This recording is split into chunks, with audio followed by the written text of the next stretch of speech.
Friday afternoon.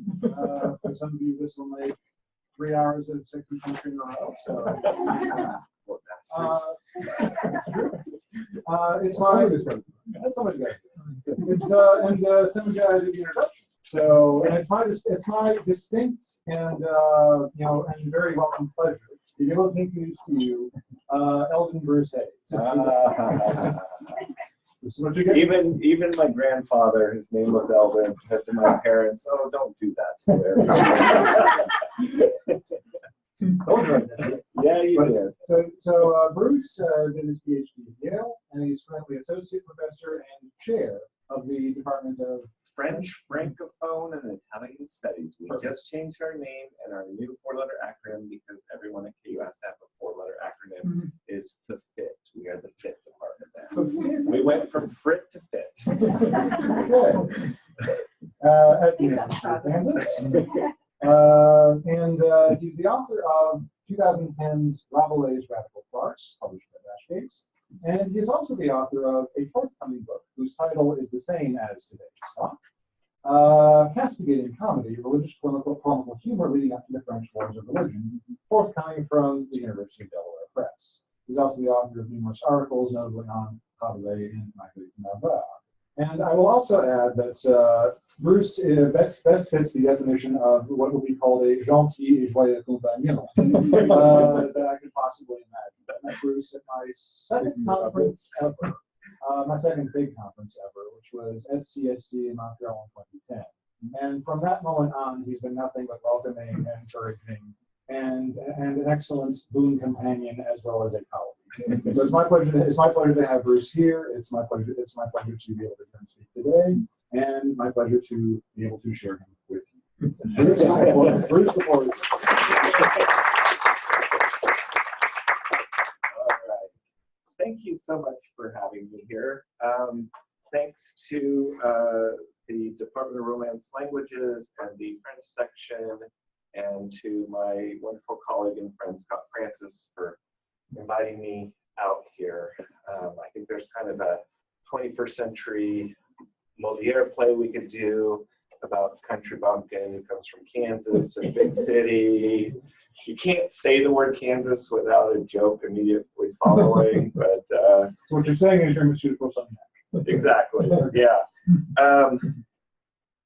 Yeah. So I'm a little nervous. So you get excited. You're going to get a book preview before anyone else gets it. You're going to get it, and I feel kind of bad because not only has Scott had to listen to a lot of this before, but another fantastic friend and colleague, Kitty Maynard, who's driven here from Washington College, has also had to listen to some of this before, including the same New Yorker cartoon. But it's kind of a funny New Yorker cartoon. I like this New Yorker cartoon. Although I actually have figured out my epigram for the book. It's going to be from Game of Thrones, and it's going to be Tyrion Lannister, and it's when he says, "Yes, it's a joke. It's just not a very funny one." So that would kind of sum up the spirit of what I'm looking at in the book I'm going to talk to you about. And I'm going to start the timer because it's Friday afternoon, and I feel terrible about that.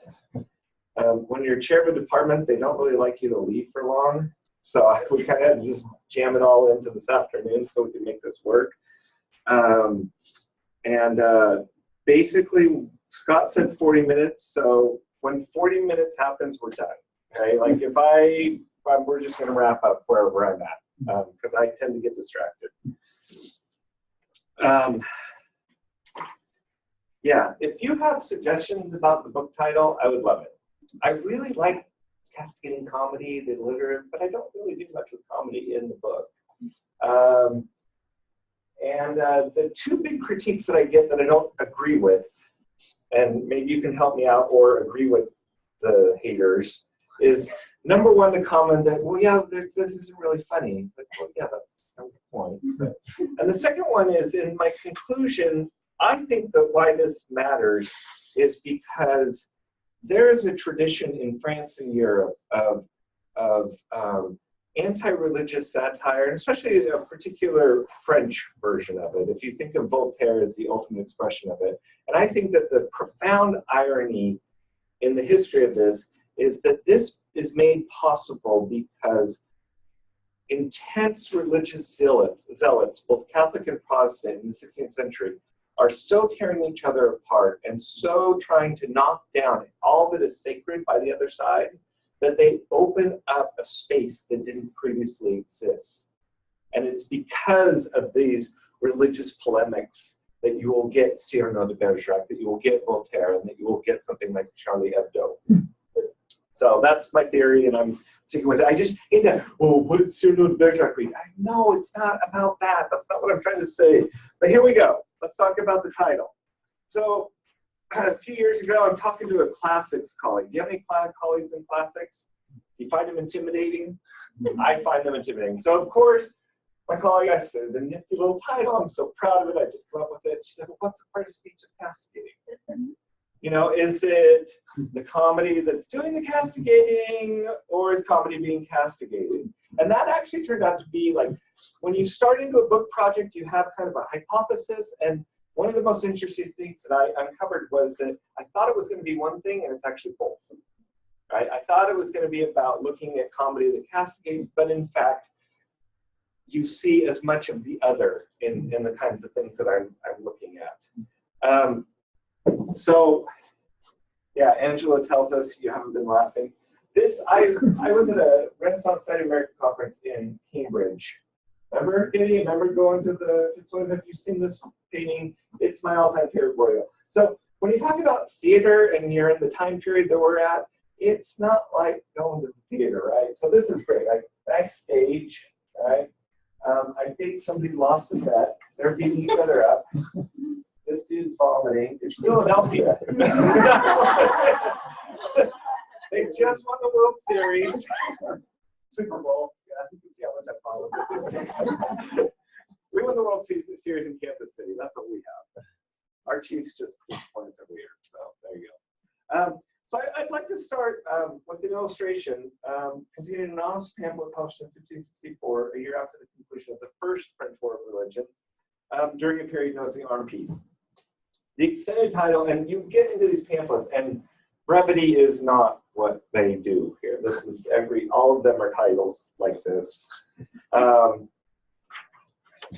Basically, by the time you get into the title, you know what it's all about. But anyway, so it's ostensibly intended for the king, Charles IX, but its publication is clearly aimed at a wider audience. Otherwise, why do you publish a pamphlet with several hundred copies of it? Both to garner sympathy for the Huguenot cause of French Protestants and to put extra pressure on the crown. The end of the pamphlet even includes a warning to readers. Underscoring the publication's larger intended readership. I did everything in the English. I've got some French in there, but I didn't know, so we've got English for everything, pretty much. So this anonymous nobleman describes an extended scene of carnage in Le Mans, following the end of hostilities in the royal publication of the Edict of Amboise, an edict that granted certain liberties to Huguenots, and like most, if not all, of royal edicts during this extended conflict, left both sides totally pissed off. He describes a series of vicious assassinations notable for their savagery. One nobleman is torn to pieces and his mutilated body brought to his wife. The mob then kills 3 servants and burns down the residence. The next nobleman to be murdered has his naked body paraded in front of the magistrates. In describing the cruelty of the next assassination, our writer blurs the line between human and animal, asserting that these monsters' fury is worse than that of a tiger. After all this description of carnage, there are references to laughter, the type of laughter that is the focus of my work. When he lists their crimes, laughter is also condemned. Quote, the pillaging and destruction of homes, the seditions, abuses, murders, raping of women, and the public mockery or laughter they make of your edicts in the city, les risées publiques. Here he suggests to the king and his larger audience that his religious enemies are laughing at the king by making a mockery of his edict. To emphasize the seriousness of this criminal laughter, it directly follows rape. The intent is to suggest that these people are symbolically violating the crown by publicly mocking its law and literally by murdering its royal representatives. This accusation is followed by a description that combines festivities and violence. Silly. In the middle of the city, 2 dogs are hanged and strung up. The names of the 2 of two of the king's local officers hung around their necks. A carnival-like parade takes place with masked men and children dressed as nuns, quote, with gestures so dirty and indecent that they would have made Heliogabalus blush, laughing with their mouths open and with an immoral contempt for your edicts. This horrifying scene encapsulates much of what my book seeks to explore. Reading this pamphlet, we are shocked by the violence. And yet all of this took place in a festive carnivalesque setting, with people dressed in drag parading past the murdered dogs, serving as effigies for the king's servants, all while laughing à bouche ouverte. As we will see, this is a particular form of laughter that becomes increasingly prevalent in the period I'm examining, one that is vicious and menacing, described by contemporaries as the sardonic laugh, the risus sardonicus. It is presented in this pamphlet as laughter worthy of contempt, laughter that is condemnable because of its abusive nature. In this description, we find both comedy castigating and being castigated, all within the context of intense religious conflict that dominated this era in France. I've become interested in a particular form of satire, one that is harmful and destructive. I'm interested in aggressively hostile jokes and satire, and along with that, the backlash against certain types of humor in 16th century France. To do this, I'm using theater and pamphlets, two of the most popular forms of propaganda used during the religious conflicts in France during this period. In the case of pamphlets, they represented an entirely new medium that allowed for quick dissemination of polemics. The religious conflicts in Europe were the first instance of the relatively new technology of the printing press being used in this way.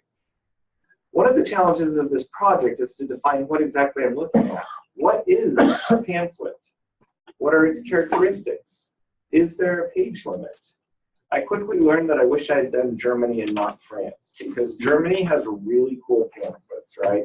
They're short, they're big, they have woodcuts, and the French ones are tiny, and they're like hundreds of pages of long, and almost never an illustration, and they're, for the most part, super boring.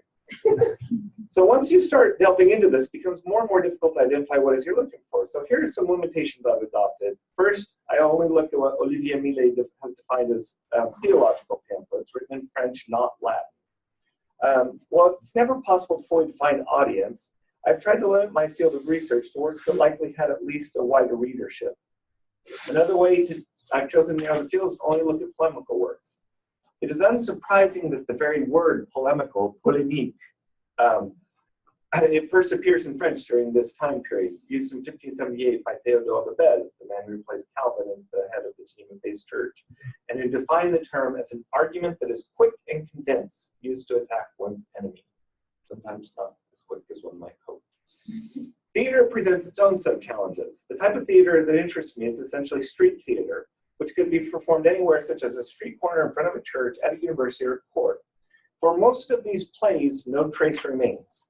Theater itself had yet to be strictly defined and categorized. Performances were often spontaneous with a heavy reliance on improvisation, and once a performance was over, if no one got arrested, any trace of the play disappeared.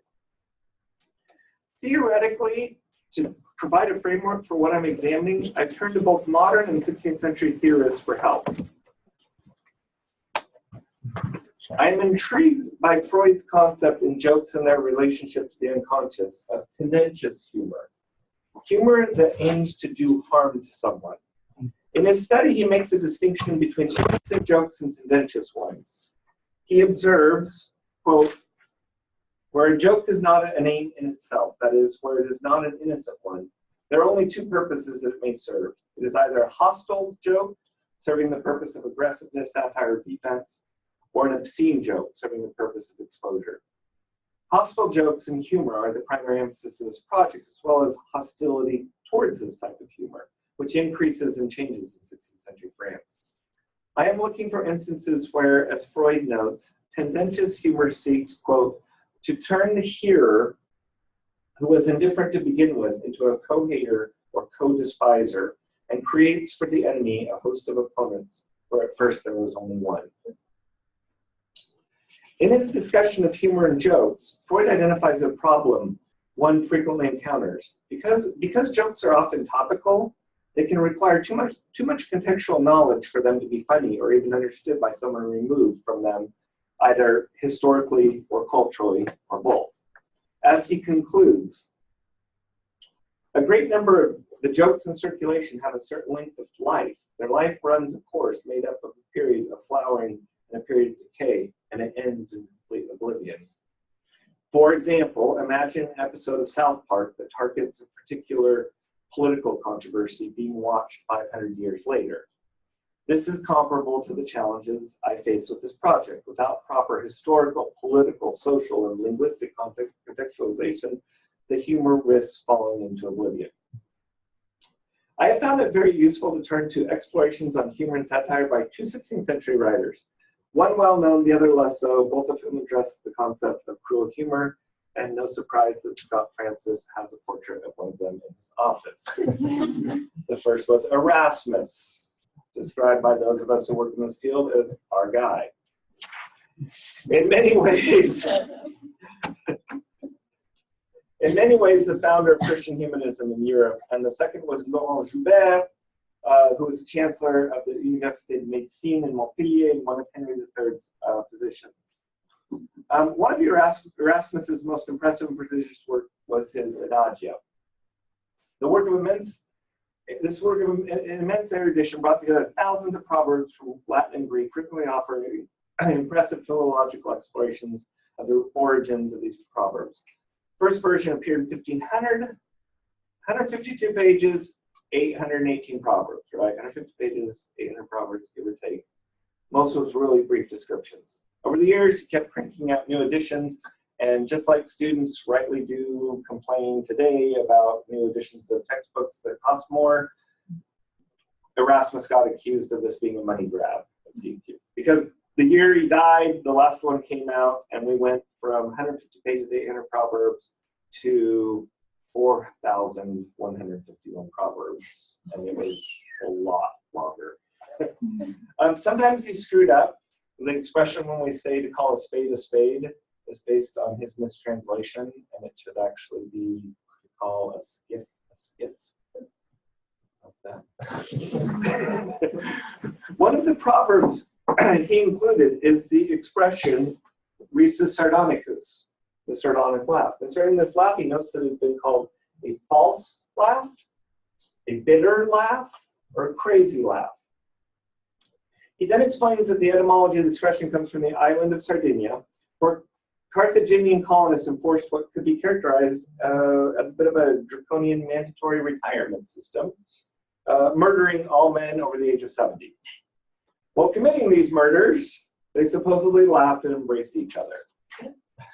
Another possible connection he suggests with Sardinia is a wild parsley plant that supposedly grows there and poisonous and disfigures the face of the person who eats it. Victims die in agony with their mouth twisted like someone who's smiling. Batman, the Joker, right? Yeah. Jack Nicholson, okay. As one finds throughout the adages, Erasmus displays his immense knowledge of antiquity, citing Cicero, Lucian, Homer, Plato, etc., etc. Many examples of its usage, but he situates the origin of the expression in Homer's Iliad. When the Greek warrior Ajax has been chosen to engage in combat with Hector, in the Latin version that Erasmus cites, the passage says, you can read the Latin, thus mighty Ajax rose up, wall of the Greeks, with a laugh on his grim face. The juxtaposition is striking in the second verse, where the warrior about to fight laughs with a terrible grimace. In fact, Erasmus cites sources that explain how this laugh is a deadly laugh. And he gives the example of dogs and horses that show their teeth as if smiling before biting. Right before this explanation, he refers to the baring of teeth as a sign of insincerity, since sardonic laughter is counterfeit. Thus, Erasmus brings together two key notions that interest me about the sardonic laugh: disingenuousness and violence. The sardonic laugh is a forced laugh that is vicious and menacing. Lucian describes the risus sardonicus as an insolent and mocking laugh. Laurent Joubert was an erudite physician who published several treatises and scholarly works. One of these is particularly interesting, is Traité du Rire, published 3 years before his death. In it, Joubert addresses a variety of issues pertaining to laughter, including physiological descriptions of the various body parts and bodily functions involved in laughter. This relatively unexamined work is in many ways fascinating, makes for both an amusing and insightful read. Several of the chapter titles alone are attention-grabbing. One that would have pleased Rabelais is, quote, "Whence it comes that one pisses, shits, and sweats by dint of laughing," which recalls some episodes in Gargantua and Another intriguing physiological observation Joubert makes is, quote, "Some let farts that do not smell, as many as they want, and of diverse sounds, so much so that they seem to sing from their ass." I can give you the French of it if you want. Another memorable chapter title is, quote, "Why it is that great laughers easily become fat. New diet plan, just stop laughing." Apparently it has something to do with warm moisture and semen in the blood. Don't ask. In the second section, Joubert attempts to categorize different types of laughter. Early on, he defines a particular type of bastard or illegitimate laughter, which is a laughter that is only equivocal, since it expresses only the gestures and external manner of laughers without having the internal actions which precede true laughter. And as I mentioned in class earlier, this working through this again got me thinking about Donald Trump, who people close to him have documented he does not laugh. He can smirk. That's about as far as his gesture can go. So I don't know. Among the possible causes of this kind of laughter, Joubert mentions the uses of things that Erasmus mentioned as well. But what is most compelling and useful for the present study is when he elaborates on the sardonic or Sardinian laugh 5 chapters later. After mentioning Erasmus again, he refers to Alessandro Alessandri's observation in his genial days, quote, "The expression Sardonian laughter is used to designate those who act joyous while machinating evil, and who, beside themselves with anger, carefully hide and cover their malevolence."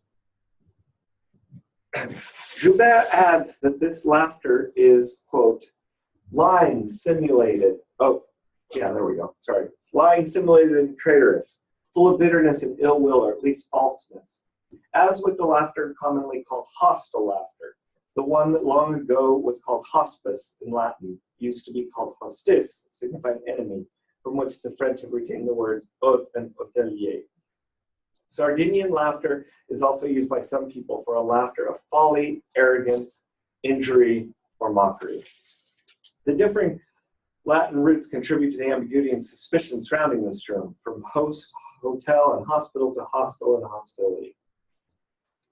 If Erasmus's and Joubert's works provide us with a secular explanation of a particular type of humor, what about religious rationales for this kind of biting humor? Within this highly charged religious conflict, justifying harsh satire or condemning it in religious terms was extremely important. As was sometimes the case, especially in later years of the Catholic-Protestant conflict in France, support from classical sources could easily be dismissed as atheistic and ungodly. To address the issue of religious justification or disapproval of harsh humor and invective, it is helpful to look at M.A. Screech's work, Laughter at the Foot of the Cross. At the beginning of this work, Screech observes that, quote, "laughter flourished in the soil of Renaissance Christian controversy." However, by the end of his study, he concludes with this caveat, quote, "But Christian laughter will never have it easy. Hovering in the background, there remains a curious alliance of disapproving forces." It is precisely this curious alliance of disapproving forces that is intriguing. First, there is the New Testament reference to the mocking of Christ. As Screech explains, in both Matthew and Luke, the Latin Vulgate word for to mock is illudo. It is a compound word containing with it the verb ludo, to sport, play, to amuse oneself. It means that the scoffers made sport of Jesus, mocked him, made a laughing stock of him. It is a harsh and emotive term. In context, the laughter implied by it is cruel. These references buttress arguments used against modern satire that attacked religious people, institutions, and practices. Through a metonymic association, it is not uncommon to find those being attacked in this propaganda war condemning each such attacks by equating them with the vicious mocking endured by Christ. A key difference, however, is that in these polemical works and performances, no one ever turns the other cheek. And as soon as someone is done expressing righteous indignation over the outrage committed by the opposing side, they pretty much follow up with doing the exact same thing.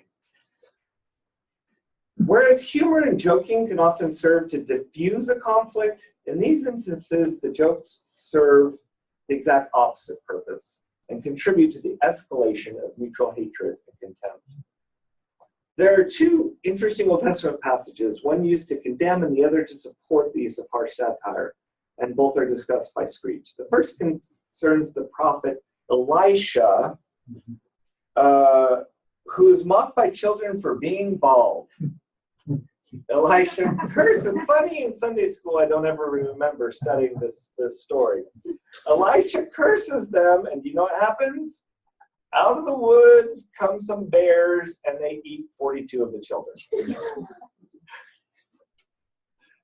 Screech emphasizes, so don't mock bald people, just saying. Screech emphasizes that this scriptural event preoccupied 16th century theologians and was cited repeatedly. Its biblical story was meant as a warning against the use of harsh satire and mocking laughter, especially towards people who are bald. But along with the story of Elisha, there was also a better known story of Elijah and the priest of Baal. Elijah challenges the priest to a dance-off, or to prove whose God is right by a test of sacrificing a bull. Here's how it works. Whoever brings down fire from heaven first wins. Priests fail, Elijah wins, totally makes fun of them. After he's done making fun of them, he tells people to grab all 450 priests and kill them, which they do. And that was in Sunday school, and somehow it didn't trouble me. At least for some of the religious polemicists I've been studying, the story of Elijah and the priests of Baal confirmed that violence was completely justified as a response to those who insulted their religious beliefs and committed acts of blasphemy through their satirical writings and performances. Within the context of early 16th century religious conflict in France, and through an examination of some key polemical pamphlets and plays, I am drawing connections between humor and violence, between laughter and cruelty. While normal laughter is explosive and unrestrained and therefore generous, sardonic laughter is a forced laugh that is acrimonious and resentful. In considering the role of humor during this turbulent period in France's history leading up to the French Wars of Religion, I'm trying to find an answer to the following question. At what point is humor and even satire so dominated by invective and diatribe that the destructive subtext of the humor removes all forms of laughter except the sardonic laugh? Although I draw on examples preceding the proposed timeline, the symbolic starting point of my study is 1534, and everyone in Scott's class now, if they didn't already, knows why that matters, and 1572, and if you're specialists in this field, both these dates have particular resonance. 1534 is the date of the notorious Affaire des Placards in France, and some years ago, I paid an exorbitant price to enter the Protestant Museum in Geneva. But that's pretty much anything you do in Geneva. Really? How much to go in your little museum?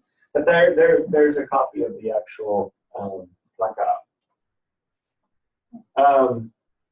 So if you don't already know the story, Francois Premier, he's the cool king. His sister's Marguerite de Navarre, and he's pretty cool with the humanists, the reformists, until something bad happens. The night of October 17th, 1534, these posters got hung up all over the place, including on the door of the bedchamber of the king's bedchamber in Amboise. Not a good move. The likely author, Antoine Macour, a Frenchman who moved to Switzerland and then became pastor of the Protestant congregation in Neuchâtel. The royal reaction was severe.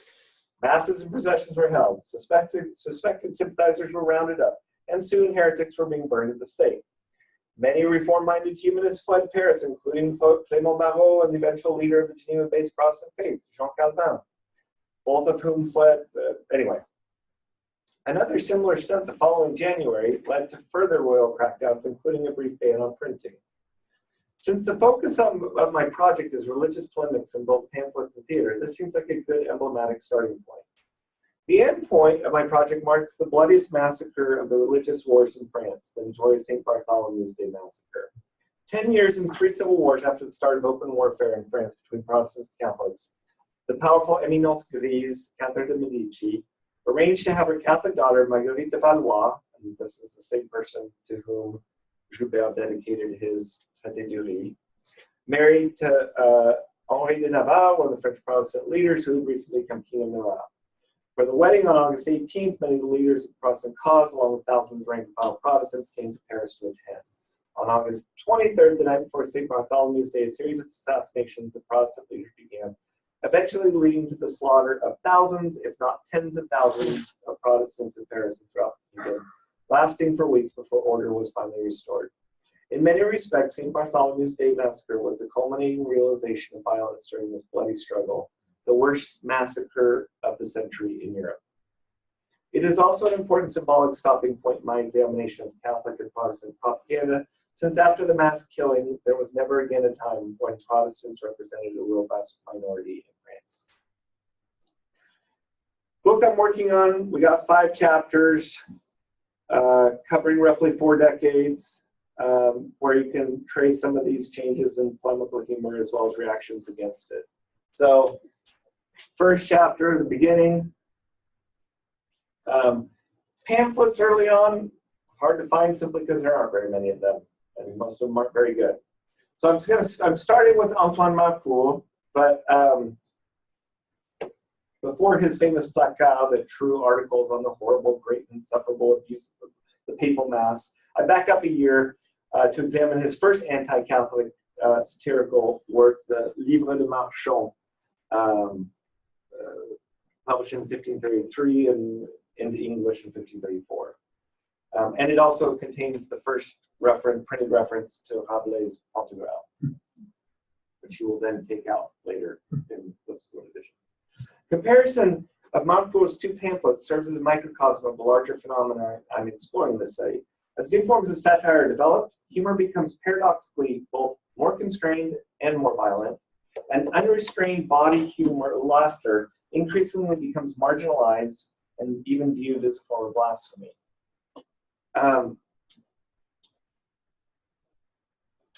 This is certainly true for our buddy Jérôme de Angers. That's quite a name. He was the one asked by the Sorbonne to come up with a response for the placard. And he produced 2 responses. One is in Latin, one in French, which is Contre les ténébrions lumière évangélique. Both Catholics and Protestants used humor and satire as weapons to further their cause, but the viciousness of the arguments and the intensity of belief drained the ironic possibilities of humor. In an increasingly divided society, the ambiguities of wordplay, puns, and jokes become less innocent and less tolerated. Derogatory and sarcastic quips increased in bitterness as rhesus sardonicus became the dominant form of laughter used by the fanatics on either side of the divide. Another early pamphleteer I investigate in this chapter is Marie Dantier. She was the first reformist woman in France to be excommunicated. And her most impressive publication, a radical pamphlet titled The Extremely Useful Epistle, written by a Christian woman from Tournai, sent to the Queen of Navarre, sister became a friend, and it actually keeps going because it's something about we don't like Turks, Jews, and infidels. It was meant as a defense of Calvin, who had been exiled briefly from Geneva. The pamphlet contains an extraordinary section titled Defense of Women. In it, Dantier makes the argument that women should be allowed to write about matters pertaining to Scripture. This radical treatise would be silenced. She also makes some kind of sarcastic jokes. This radical treatise would be silenced. Authorities in Geneva raided the publisher's workshop and destroyed all the copies down there. And Dantier would eventually be attacked by the very person she was trying to help, Jean Calvin. As Natalie Zeman Davis has ruefully noted, quote, no book by a woman was printed in Geneva for the rest of the century. The initial exuberance and feelings of liberation by reform-minded women like Dantier was soon crushed, as Calvin and other Protestant leaders insisted on women's total submission. Still, for a brief moment, one finds an audacious insistence on the importance and place of women in this nascent religious movement. Chapter 2, everybody who was in Scott's class, if you have any questions about this, ask them. And actually, I think Scott's class is somehow going to get a footnote in the book, because I'm not going to remember everyone's names, so Scott's going to get your glory. It'll be reflective glory, because you had some cool insights, better insights than I've probably ever gotten for a conference presentation related to this. So kudos to you. So, Marguerite de Navarre, second chapter, I move to theater, and I start with some comic plays that Marguerite de Navarre wrote. So, before the Protestant Reformation in Europe, late medieval comic theater, including farce, already poked fun at the clergy, the legal system, and schoolmen. The disruptive forms of humor in medieval comic theater were ideal for the more targeted theological satire and polemical critiques brought about by the Reformation and Counter-Reformation. Humor in medieval comic genres such as farce and fabliaux is often derived from representations of lascivious monks, dissolute priests, and conmen hawking relics and indulgences. Clerics in these works behave abominably, but one also finds a resigned acceptance regarding their conduct, since there is no group calling for the abolition of the monastic tradition or a radically reformed priesthood. All of this changed with the influence of the Reformation. Anti-clerical representations became a key topic for later comedic forms, as types of popular entertainment began to be used for very specific ideological and theological reasons. The initial satirical scope of late medieval comedy was expanded and supplanted by bitter partisan satire and polemics, which all but destroyed the playfulness of these comedic forms. Marguerite de Navarre's plays, such as the Le Malade and L'Inquisiteur that we talked about earlier, they're deeply moral, and the irreverent humor of late medieval farce is replaced by, for the most part, by sententious piety and decorum that leaves not that much space for farcical comedy. The humor in her plays is both subtle and subdued, much more reserved than what one finds elsewhere, but also more sophisticated, as Scott's class showed, than someone like Daniel Ménager saying all laughter is mystical laughter. There's actually a lot more going on than that. So turning to the north of France, in the second part of this chapter, I focus on a set of anonymous morality plays performed by the Conades du Rouen, one of the better known, wonder why they were so popular. One of the better known French Sociétés Joyeuses, what Natalie Zeman Davis has called the, quote, abbeys of misrule. The plays were performed in Rouen between 1535 and 45, and these short polemical plays are fascinating for their heterogeneity in a city where Protestants made huge inroads in the 1540s and 50s, but where Catholic opposition remained strong. These plays show various ways derisive humor was used in a populist context to generate anger against ideological opponents. Given the religious and ideological diversity of the plays, this suggests that the need for a more nuanced view of this famous abbey of misrule. Now on to one of Scott's favorite, Artus Désiré. In this chapter, it's all Artus Désiré, who's a priest from Normandy. He was in many respects the first Catholic polemicist who understood how to play the game and how to reach a wider, more popular audience. The vast majority of his works are written in verse. They have cute rhymes. They're reasonably short, most coming in under 200 pages. Short is relative in this time period. The language is simple. Most of the writings are rhymed, and populist sentiment dominates. The French scholar Denis Crouzet speculates that with 71 editions of his works produced between 1545 and 62, this could represent a total number of copies in circulation between 60,000 and 70,000, making Désiré a remarkably successful author for this time period. Throughout his polemical tracts, laughter is almost always extremely sardonic, and humor is simultaneously castigated when it is a question of Protestant satire, and castigating when it is Catholics or Christ himself laughing at the punishment of the apostates. Yeah, he's got a real doozy about Christ laughing at burning heretics. Chapter 4 is on Geneva. right before up to the outbreak of the First War.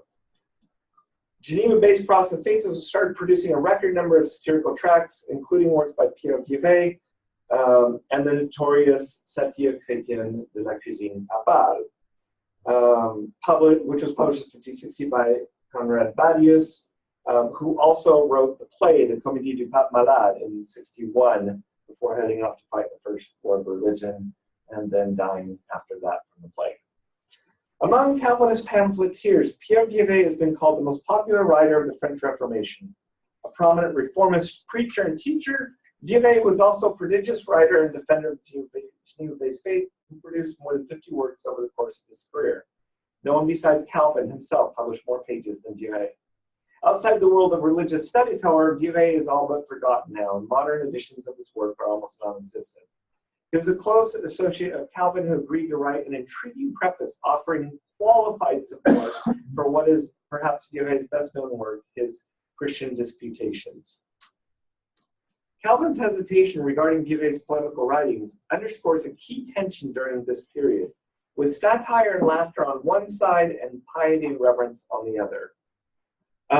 Conrad Badius's play, The Comedy of the Sick Pope, which includes an appearance by a character representing Artiste Désiré, our friend, serves as a fascinating illustration of the radically altered attitudes towards humor and its function in society, reflecting rapidly evolving societal trends.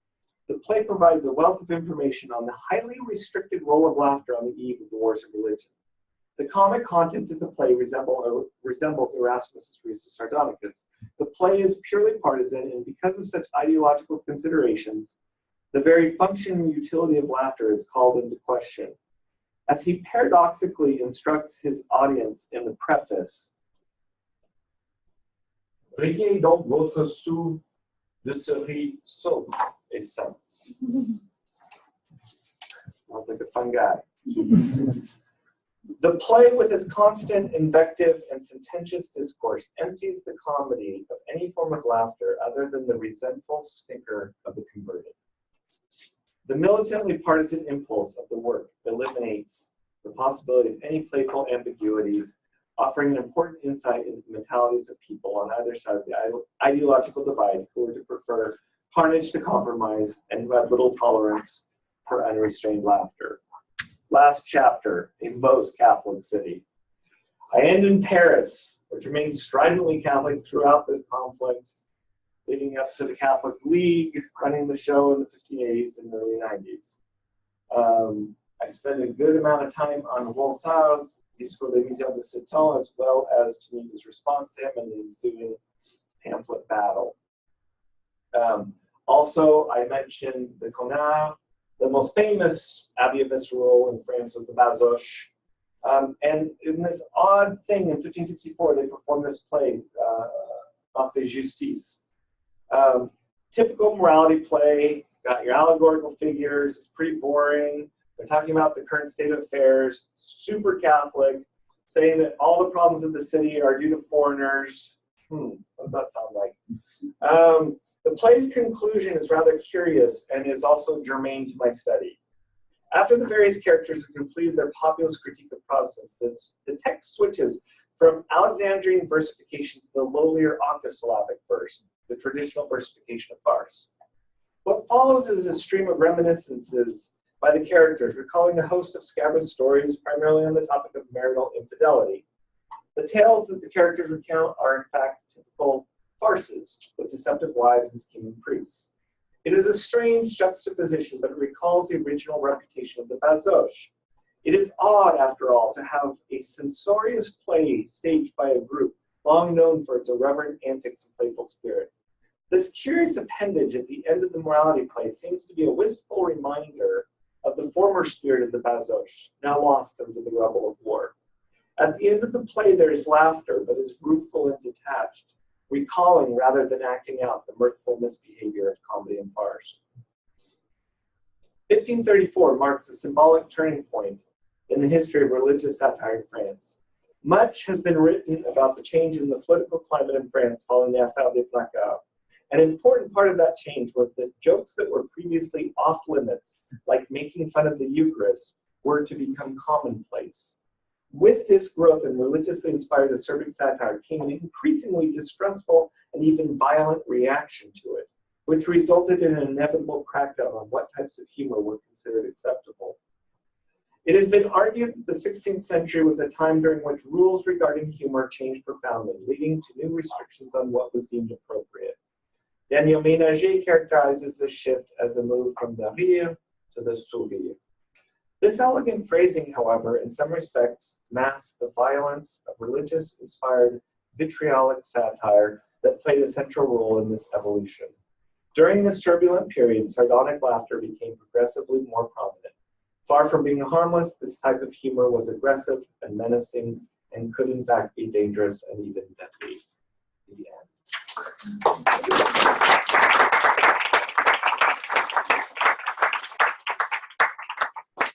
Do you have any nice questions? Not sardonic questions. Or questions that aren't nice but aren't sardonic.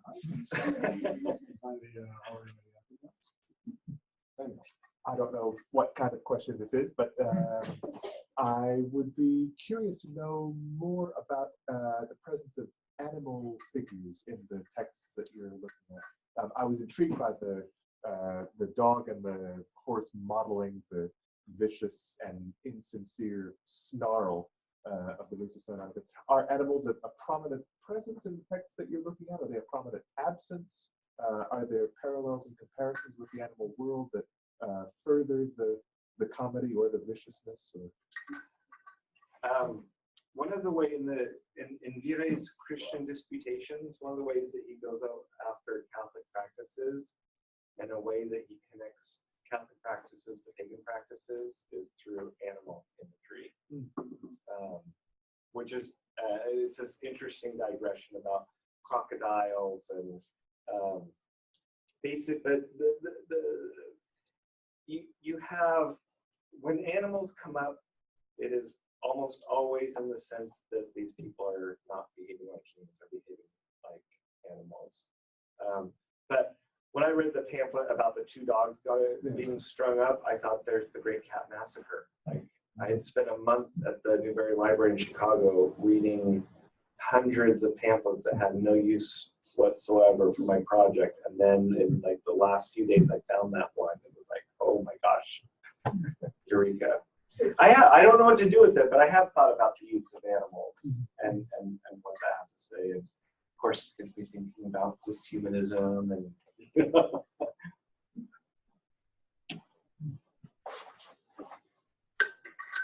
course, there would be a very interesting comparison to be made with, let's say, medieval laughter uses of animals in Fabio, in the Roman de Renard kind of stuff, and the much more violent sardonic use of animals in the from the animals are fun in the Middle Ages. Yes.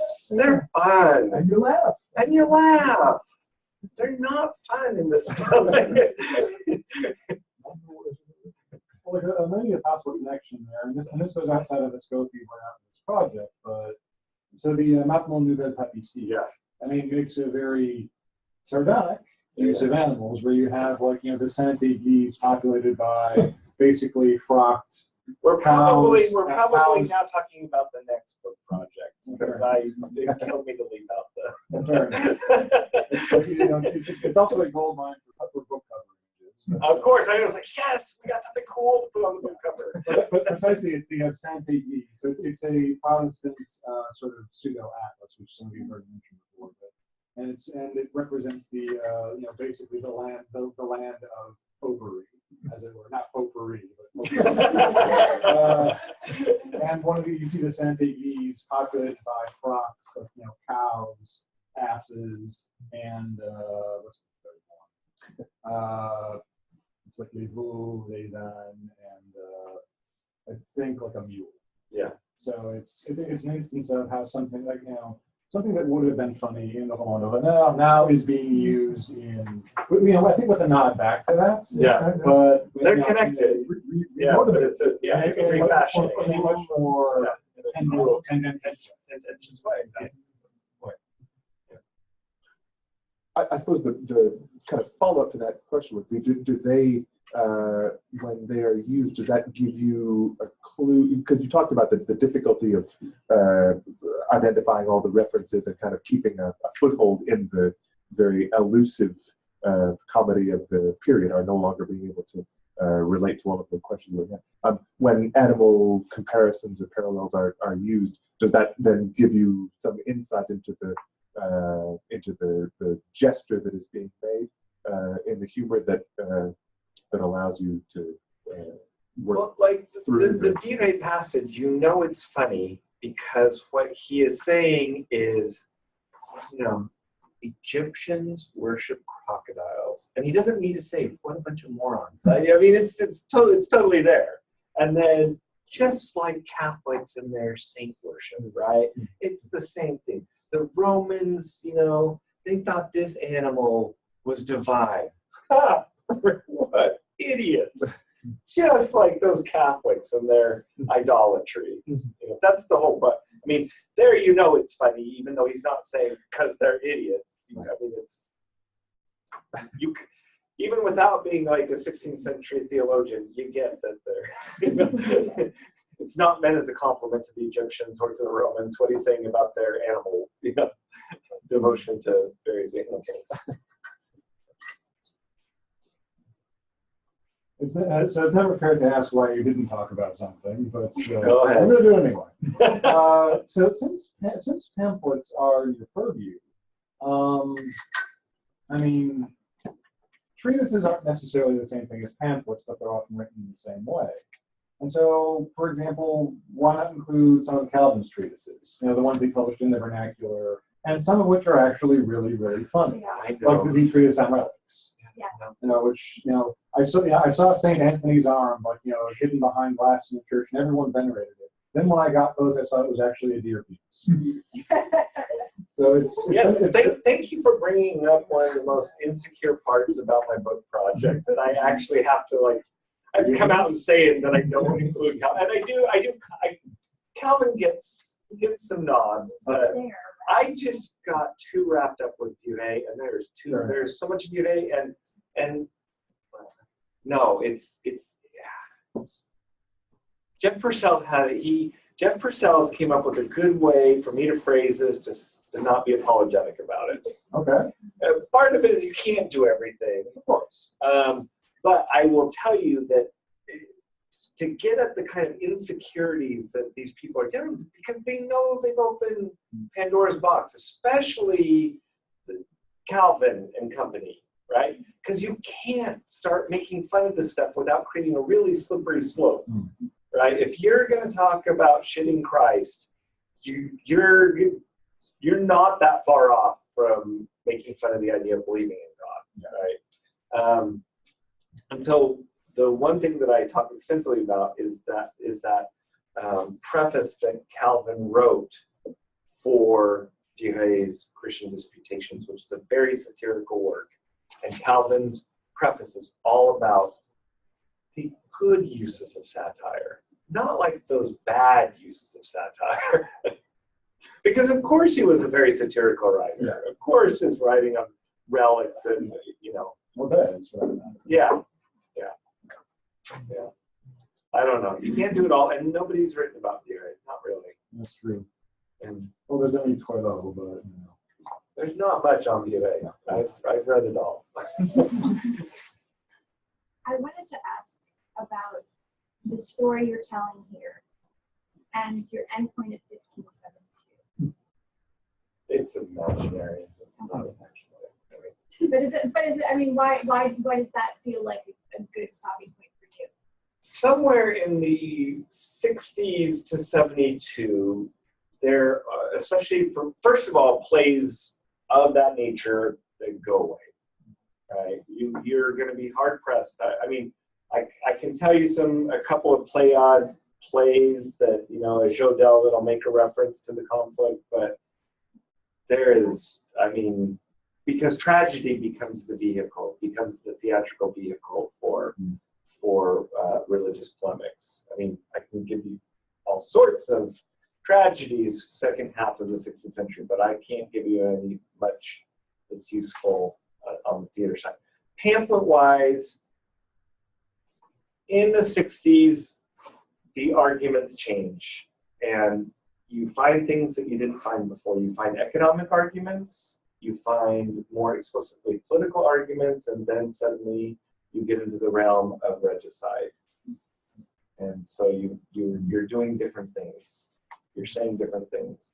From 62 on, I mean, once war breaks out, there are, because then in the pamphlets, there's a whole thing about, you know, are you betraying the crown, right?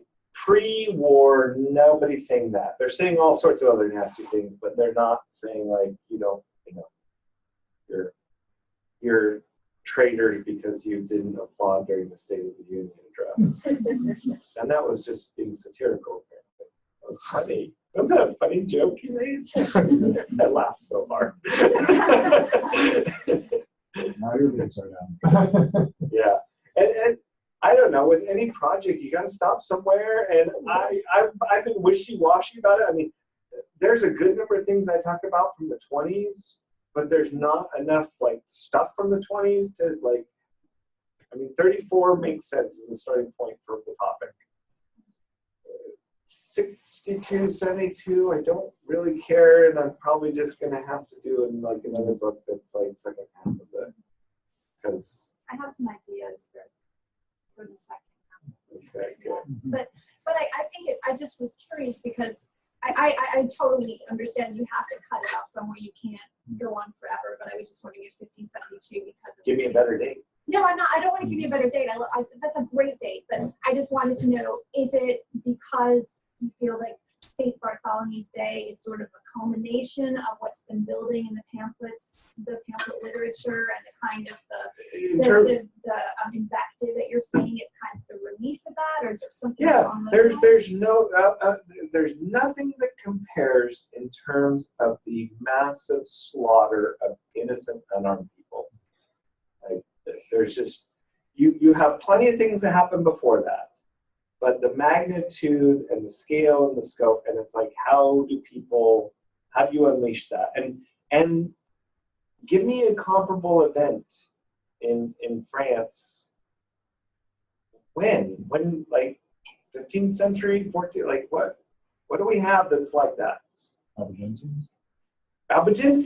Okay, we can go to the Albigensians to find something comparable. Albigensians, St. Bartholomew's Day, in terms of mass slaughter on that scale of innocent people who are identified as them. Bad religion. Genocide, basically. Genocide. It is genocide. Religious difference. Yes. For the Yeah, Albigensians and exactly. the Protestants. Yeah. And of course, Albigensians get referenced in this. Yeah. From, especially on the Catholic side.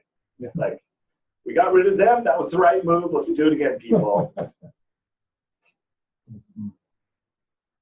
Although, if I may, in terms of it not being the real endpoints, I mean, you've indicated that in many ways the 18th century is kind of the real endpoint. Yeah. In the sense that we couldn't, and I fully agree that we couldn't have something like a questioning of basically Voltaire's elaboration of tolerance without this violence so fed up. I agree. Yeah. I guess I would ask a further question, which is, could we also see the 18th century as a sort of return to the first half of the 16th century? Because it's also in that time that the Rabelais starts to become popular, and notably through Swift in England.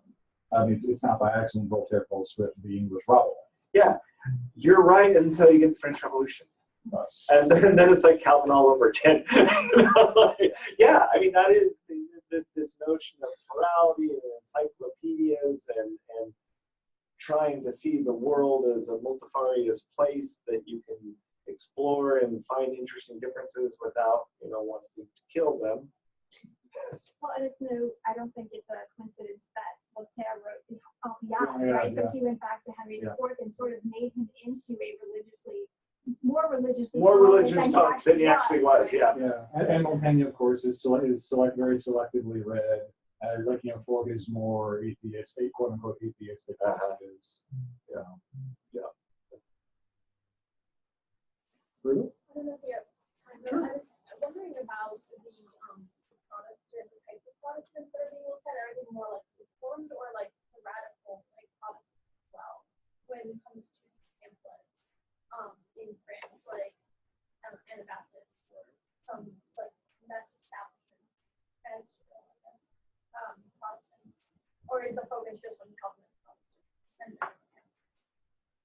in the early years, it's just a hodgepodge. You know, you call them, you don't know what to call them.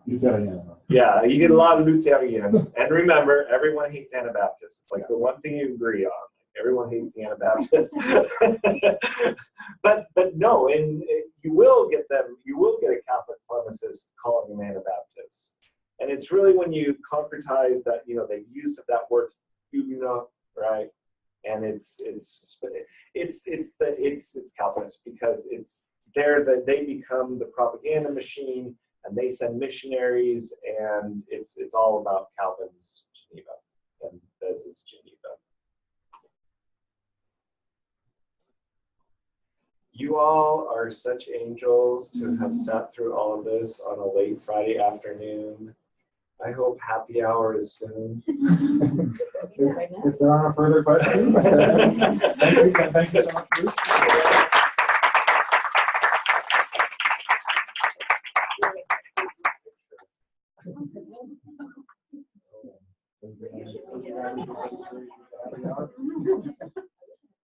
Okay, everybody smile. Well, should I do it as a selfie?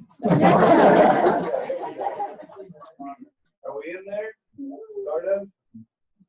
Maybe? Okay, 3, 2, 1. There we go. Like that little light effect there. I tried to smile sardonically.